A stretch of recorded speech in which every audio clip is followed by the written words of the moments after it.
What's going on, guys? This is Rob, and if you're enjoying the content that I'm uploading onto my channel, then feel free to subscribe, and you can also offer suggestions on topics and characters and storylines and whatnot that we can have discussions on later on in this channel. Alright, members of the Rob Corps, I'm nervous about this.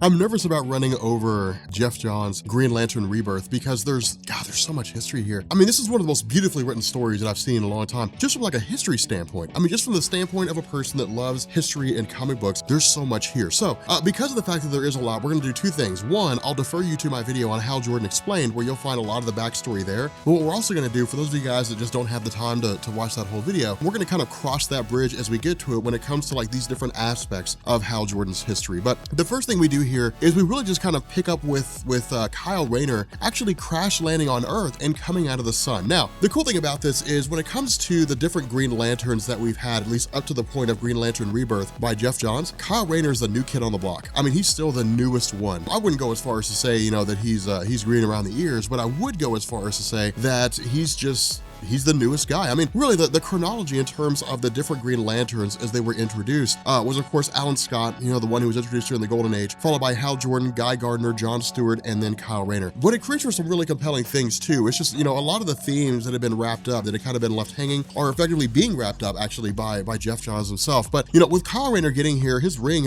really seems to have been usurped, or at least drawn of almost all of its power. But then he also tells these two people who discover him, fear has a name. Fear has an actual name. Now, at this point, we jump to Carol Ferris. Now, something to keep in mind here is that there was a point prior to Geoff Johns' run on Green Lantern where Carol Ferris was a Star Sapphire. She was the Star Sapphire. The difference is that, as far as I'm aware, the Star Sapphires, it was like one Star Sapphire. There wasn't like a whole group of them like what Geoff Johns did, but it was really more of like a position a person was appointed to and imbued with the power of the Star Sapphire, as opposed to a person who picked up a ring and ran with it. But as part of DC wrapping up a lot of this Green Lantern mythos with Hal Jordan, they really just like removed the Star Sapphire element of Carol Ferris and just kind of returned her to her normal human form. Now, of course, what she's really talking about here is the idea that Ferris Air Force Base is really kind of defunct here, that, you know, it's really kind of Geoff Johns sitting down and saying, okay, hey guys, you know, here is Carol Ferris's, you know, her stomping grounds, Ferris Air Force Base. Now, again, the cool thing about this is that Geoff Johns is going to run over a lot of this stuff, which is going to make it easy for us. But like any great story, especially a story written by Geoff Johns, it's really just kind of like, hey guys, here's the bricks that we're going to be using to build this house.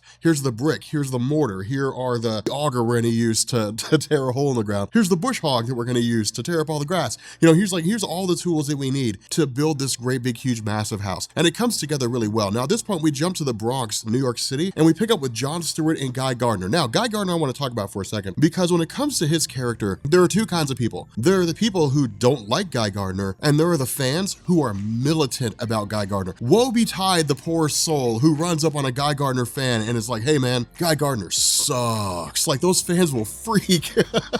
They'll lose their minds, but rightfully so. Historically, in terms of how he's been depicted, this is why I kind of wanted to wait to get into the history of this. Historically, in terms of how he's been depicted, Guy Gardner is a direct reflection of DC's desire to kind of revamp and change up a lot of the Green Lantern mythos. The reason for this is because back in the day, back in the 1950s when Hal Jordan first showed up, it was cool. He was super huge. It was a great big deal because the only Green Lantern we had before him was Alan Scott, and his powers were tied to mysticism. They weren't tied to, like, you know, rings that were created by the Guardians of the Universe. Hal Jordan was a reflection of DC's desire to tap into the sci-fi element of comic books that had made sci-fi comics so popular, roll those over into DC, and then reinvigorate superheroes in comics. Barry Allen was the first step that was taken to do that. Barry Allen, the reason why he's so important is because he literally reinvigorated interest in comic book superheroes. If Julius Schwartz had not created Barry Allen and introduced him in DC Showcase number 4, I think it was, I doubt that we would have the kind of second renaissance of superheroes that we had in the 1950s. But with Hal Jordan showing up, it was like spacefaring adventures, and it was really cool. The problem with this was that by the late 1950s, this guy Mort Weisinger had taken over the role of Superman, and he was like, well, let's just have Superman go into space. Well, now, you know, fans were kind of conflicted because on one hand, you had Hal Jordan, who was kind of cool, but he was nothing when it came to the strength of the power of Superman. And then you had Superman in space. And so why would you you read stories about Hal Jordan in space when you could read stories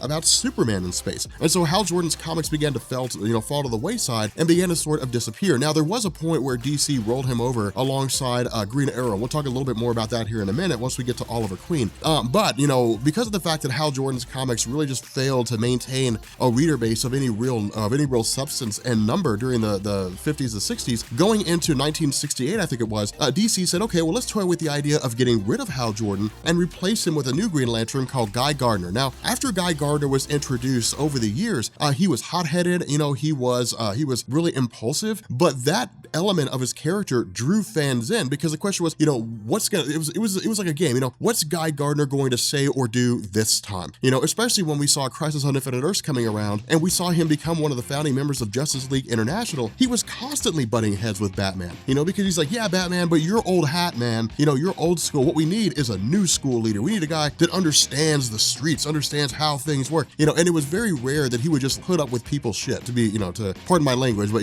to be quite frank, it was rare that he would put up with people's nonsense. And so because of that, he really grew as a popular character. But again, because of the fact that Hal Jordan just wasn't resonating, because of the fact that the Green Lantern mythos just wasn't sticking, despite the fact that John Stewart was introduced in 1971, by the time we got around to the late 1980s to the mid 1990s, eventually DC was like, you know what, let's just get rid of Hal Jordan in his entirety, and let's just kind of like revamp the Green Lantern mythos. Part of this was looking at Guy Gardner and saying, okay, let's take him away from being a Green Lantern. So he effectively lost his connection to the Lantern Corps. He became a Yellow Lantern for a while, and then we saw a story where he basically they kind of went back and they touched it and said, well, he's part of some alien race. I don't remember what it's called. It starts with a V. But they said, he basically has like minor shape shifting. He can grow to a certain size. He could kind of change his body's physical structure to allow for new powers and abilities, and he started calling himself Warrior. And that's where he stayed. He never really moved beyond that because, by that point in time, you had John Stewart, who was, a major Green Lantern because of the fact that fans were coming from the Justice League cartoon show and they wanted to see John Stewart as a Green Lantern. You had Kyle Rayner, who had already been introduced. And again, we'll get to him a little bit, here in a second,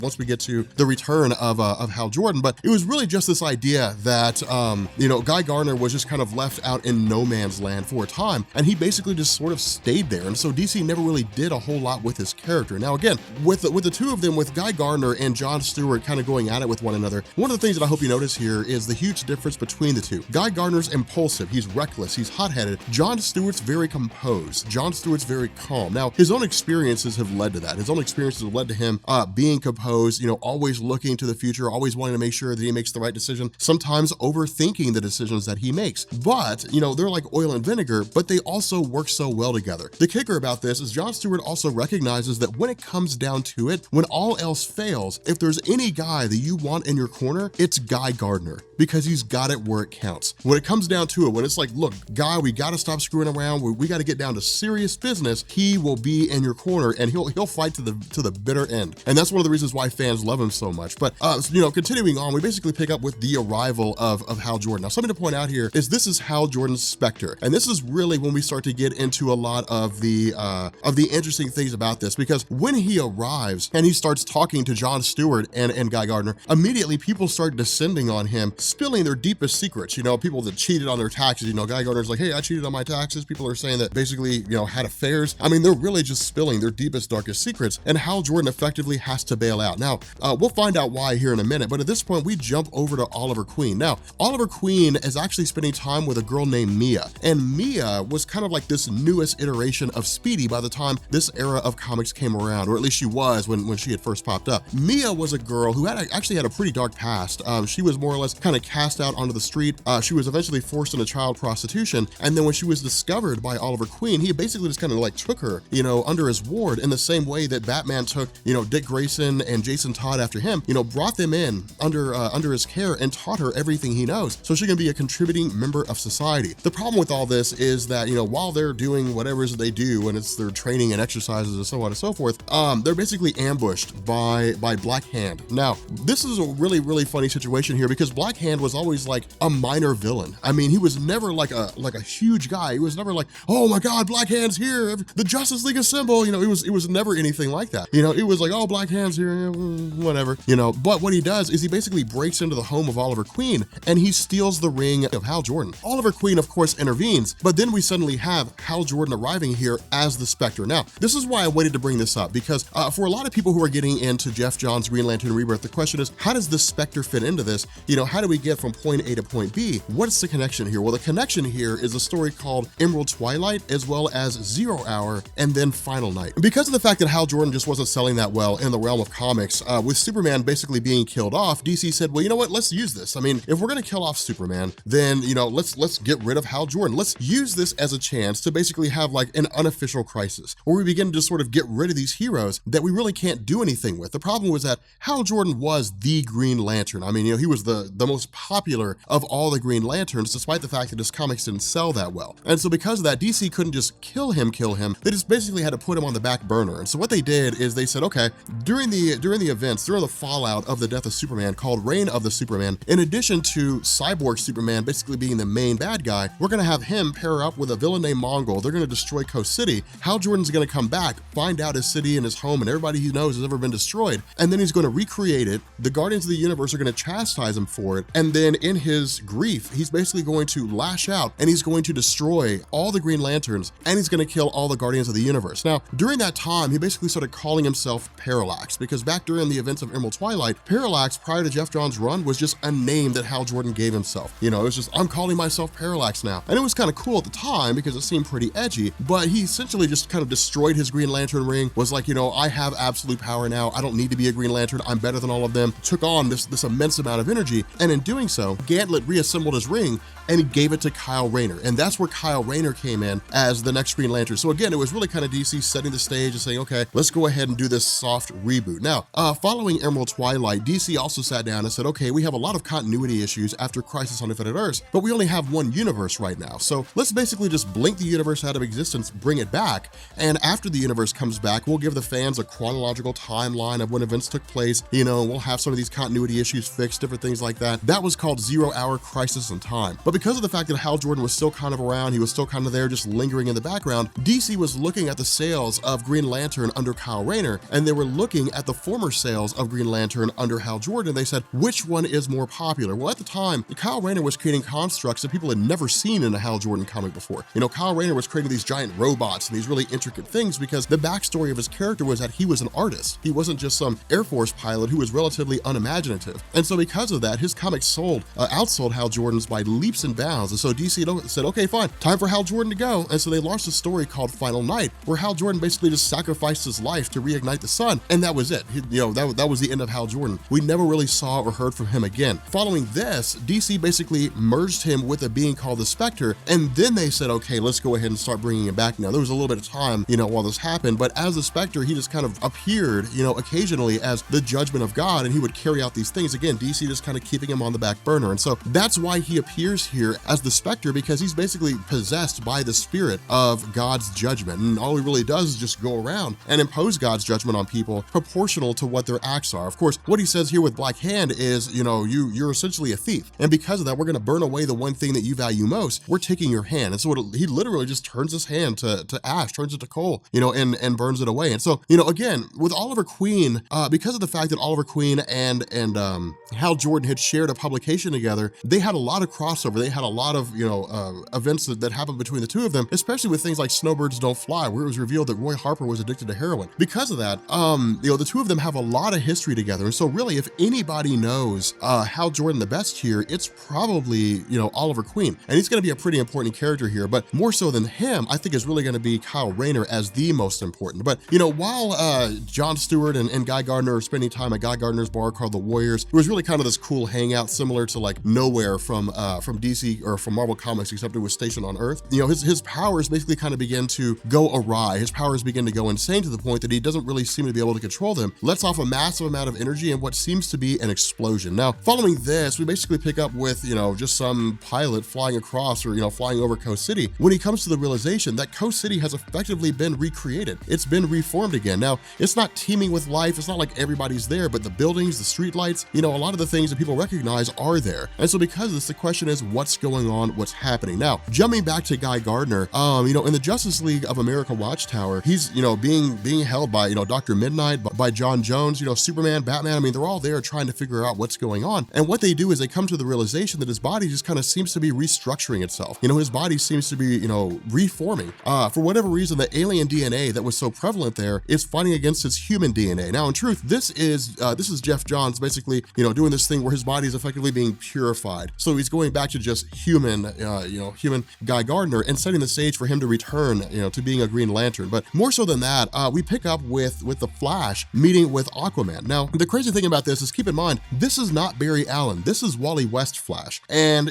as they're going through Coast City, what we find out is that one of the buildings or I guess the building that's currently constructed here is a building where the address is 22C View. The reason why this matters is because this was the home of Hal Jordan's old apartment. And so the inclination that's being sent off to Batman, at least what he's picking up in terms of what's going on in Coast City, is that for whatever reason, Hal Jordan is going through and just restructuring old points of his life, which basically tell everybody that Hal Jordan's coming back. Now, the reason why this is a huge deal is because, remember, the last time the Justice League saw Hal Jordan, he was trying to kill them all as Parallax. He was trying to wipe them all out. And so it's like, oh my God, if Hal Jordan is coming back, it means Parallax is coming back. It means he's probably going to try to wipe out the universe again, or at the very least, they simply just don't trust him, or at least Batman doesn't trust him. Now, switching focus here, Jeff Johns puts a lot of emphasis on John Stewart. John Stewart is a guy whose loyalty is of the extreme, in the sense that once John Stewart believes that you're a person worth standing up for, he'll stand up for you no matter what goes on. And this is what he does with Batman. Batman is like, we can't trust Hal Jordan. He's bad-mouthing him left and right. John Stewart steps up and says, enough is enough. You're going to have respect for Hal Jordan. The reason why is because as Batman, he exists based on fear. In order for anybody to believe that he's legitimate, they have to be afraid of him. But Hal Jordan, as a Green Lantern, his entire purpose is to fight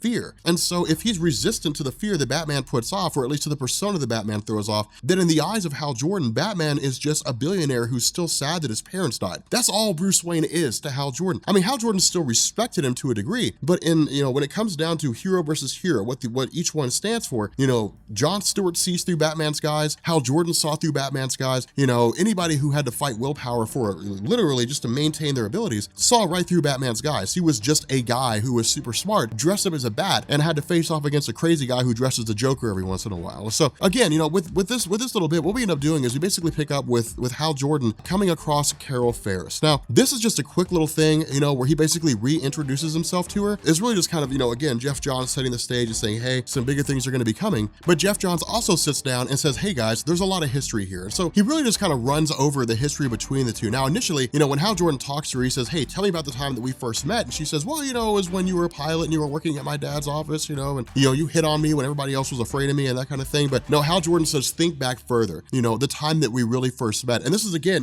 really Jeff Johns saying, hey, in the youth of Hal Jordan, he first met Carol Ferris when Carol's father was running an Air Force base, told Hal Jordan's father to continue piloting a jet that was experiencing, some technical issues, and then the jet exploded and Hal Jordan's father died. Now, what Jeff Johns is actually going to do later on is write a story called Green Lantern Secret Origins, and that's really going to kind of come back for a lot of stuff for Hal Jordan and sort of reinvigorate that and bring things back up again. But again, this really gives us a lot of cool insight in terms of Hal Jordan, with regards to how he views the world, in saying that for him, his father was always, a major focal point of his life, and he always wanted to basically make his father proud, but for him, because of everything that had happened, when he became Parallax and after he became the Spectre, his idea is he needs to find a way back. Now, Hal Jordan is being very, very, cloak and dagger here. He's being very mysterious in a lot of different ways. And in fact, we'll find out why here in a little bit, because we'll learn this is not actually Hal Jordan in the traditional sense. Instead, we essentially have Zatanna of the Justice League, telling everybody, hey, here is where Hal Jordan is located at. Now, the other half of this is we also have Alan Scott. This is really kind of cool because Jeff Johns sits down and says, hey guys, remember, Alan Scott is not a traditional Green Lantern like John Stewart, Guy Gardner, or Hal Jordan. Instead, his powers are tied to mysticism. They're not tied to rings created by the Guardians of the Universe. And so because of this, I wouldn't say he's not as powerful so much as he's just like, he's an orange compared to a banana. And so because of this, he says, look, what's going on here is something that I can't necessarily cope with because I don't fully understand, it is,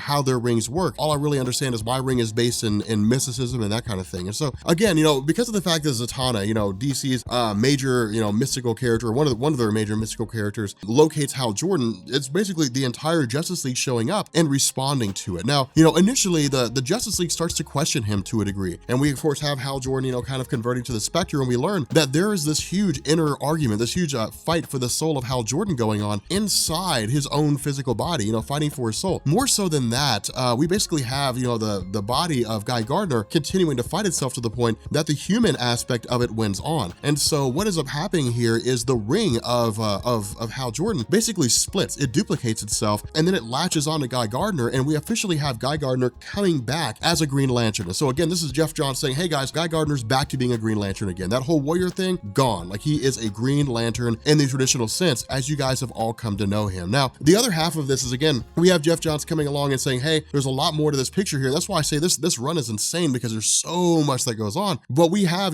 basically Kilowog showing up here as part of the Green Lantern Corps, meeting with Kyle Rayner after he had fallen to Earth. But we also have Gantlet appearing here, and we essentially learned that Kyle Rayner coming to Earth and leaving the sun was designed to, for him to be in possession of the coffin of Hal Jordan, that when he had gone to the sun, when he had sacrificed his life, that his body had remained in stasis. But the version that we're basically seeing running around right now, that's the spirit. That's really kind of like the spiritual manifestation of Hal Jordan in terms of how he relates to the Spectre. More so than that, we're actually going to get a lot of backstory here in terms of, Parallax, of how all that stuff comes into the equation. Now, this is why I say things are kind of cool and things run kind of crazy, because, in the mind of Hal Jordan, not only is he, does he have the Spectre latched onto his body, but again, he's also fighting against the spiritual entity of Parallax, because the Parallax, persona, as it initially appears here, is still very much a part of who he is. And he's constantly fighting against this darker side of himself. But again, Geoff Johns is actually coming back, or at least what he does is he comes back and he changes a lot of this, because we have Kyle Rayner meeting with Oliver Queen. And Oliver Queen says, okay, look, if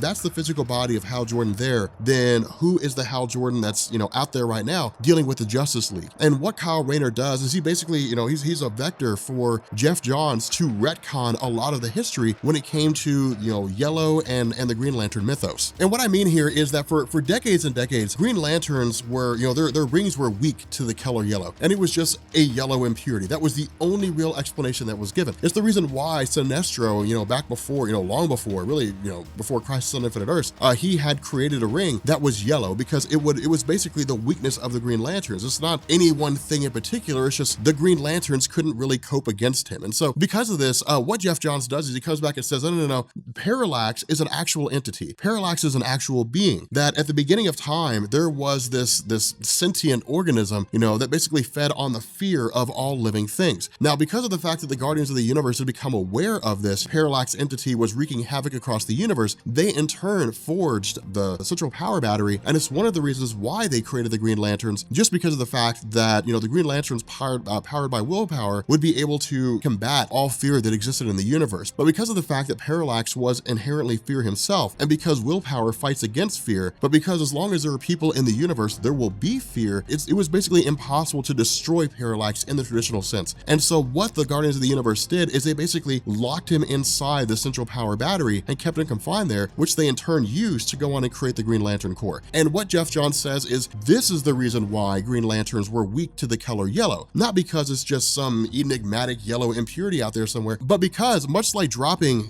ink in a bottle of water, all it's going to do is just kind of eventually move itself out to the point that it basically, it spreads all throughout every ounce of water in that bottle. The Green Lanterns were basically infected by Parallax. Not only that, Hal Jordan was the greatest of the Green Lanterns, and like a cold coming on over the course of 3 days, Parallax just kind of began to seep its way into Hal Jordan, and every time he used the ring. And so because of this, Hal Jordan was quite literally being poisoned by the Parallax entity that was slowly possessing him, to the point that when Emerald Twilight happened, it was the perfect opportunity for Parallax to seize absolute control. And so when that happened, that's when Hal Jordan became Parallax. So, what Geoff Johns is saying here is that instead of Emerald Twilight simply saying that Hal Jordan just declared himself Parallax, instead, Hal Jordan was actually possessed by the Parallax entity. Now, in terms of how it was the Parallax entity was able to escape, with Hal Jordan going in and destroying the Central Power Battery, it was kind of enigmatic. People were like, well, how did he get out? How did this happen? And so what we end up learning here is that the escape of Parallax was not arbitrary. The escape of Parallax was not accidental. The escape of Parallax was actually engineered by Sinestro himself. And so what this does is this again allows Sinestro to be introduced as part of Geoff Johns' Green Lantern Rebirth, and he's really just kind of grabbing all these different themes and dragging all these different themes in together. Now, with regards to Sinestro going against Oliver Queen and Kyle Rayner here, to be quite honest, I wouldn't go as far as to say that either one one of these guys stand a chance. And in fact, Oliver Queen, we know, wouldn't. And Kyle Rayner even says, hey, look, I'm not really sure I'm ready for this. He can defend, but Kyle Rayner is pretty exhausted and pretty weakened at the moment. And so the idea of him fending off against one of the greatest Green Lanterns to have ever existed that's now turned evil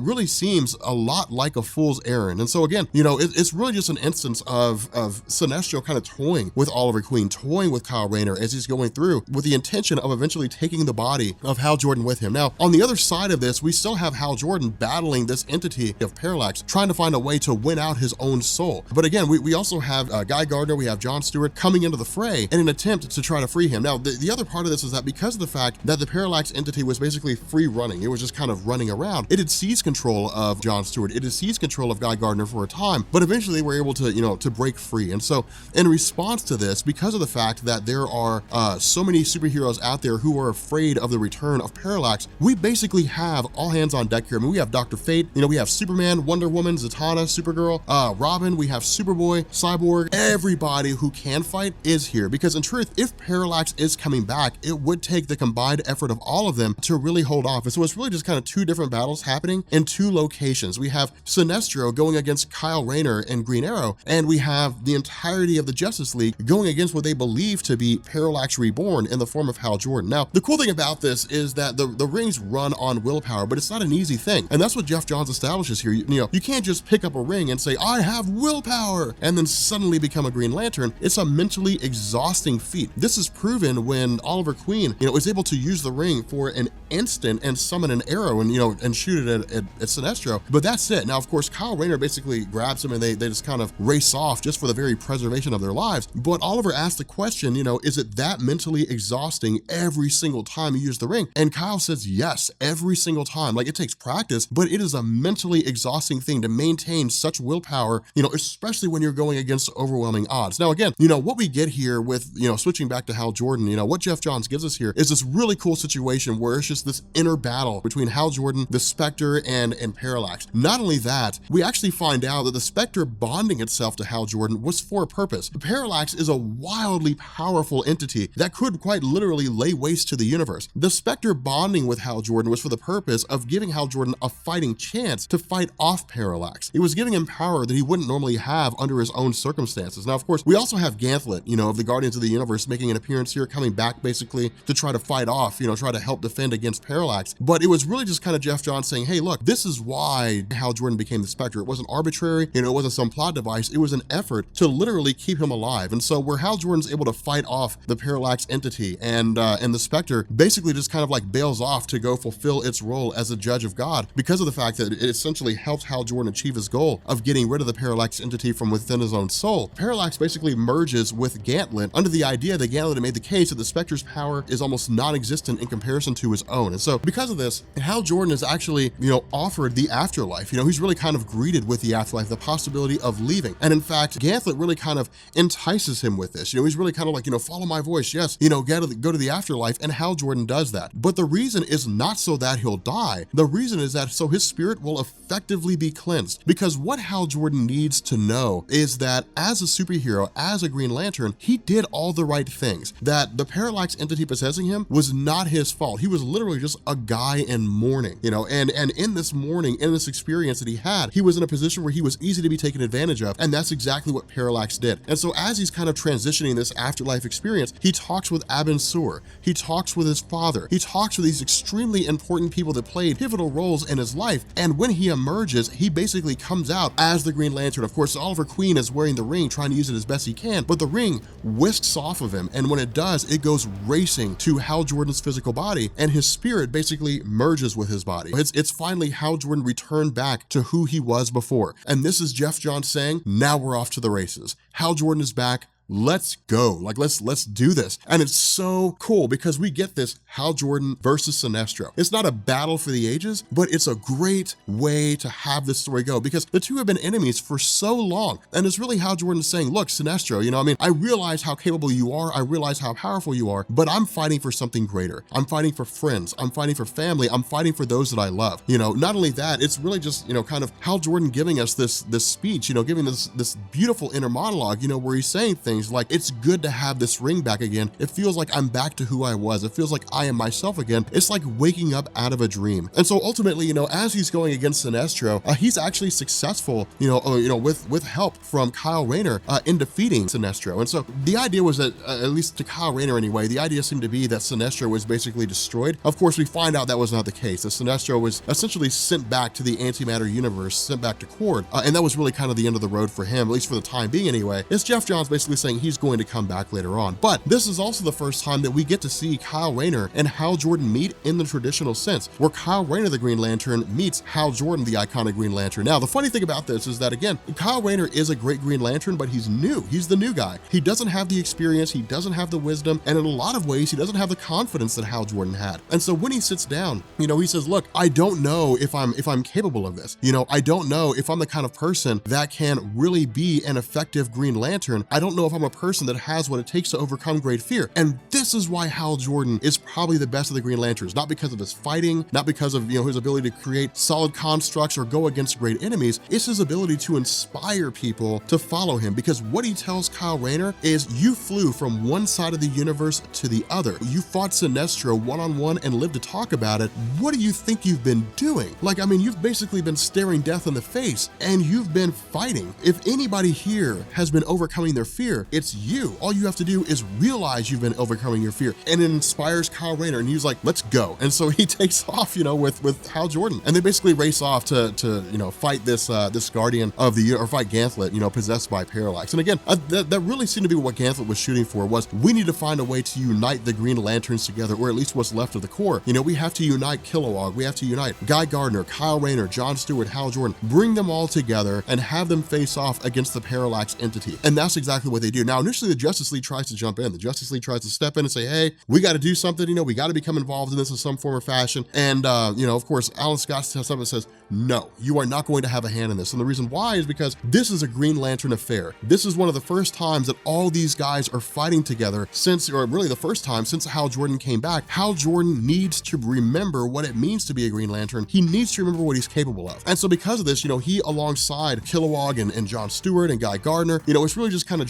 Geoff Johns saying, hey guys, here is where things are now. Here is the Green Lantern mythos going forward. And they face off against Parallax, and they effectively banish the entity, temporarily. Of course, it's not a permanent thing, because, it seems almost impossible to completely kill him. Instead, they effectively just kind of banish him back to the central battery core, and that's really it. He's really confined to where he was before. Yes, it does return the yellow impurity for a time. Is Hal Jordan showing Batman, Superman, the rest of the Justice League that yes, he's back, but he's not Parallax. He's here to be a hero. He's here to be a good guy. And so again, this is really just kind of Geoff Johns setting the stage and saying, hey guys, here's where things are going to go from this point going forward. But with that being said, if you're new here to Comics Explained, make sure you guys hit the subscribe button to become part of the Rob Corps. God, this video was a handful. And yeah, let me know what you guys think about this, because I love, the idea of Geoff Johns' Green Lantern Rebirth. But if you guys enjoy this, let me know. Leave a like and leave a comment, and I will catch you all later.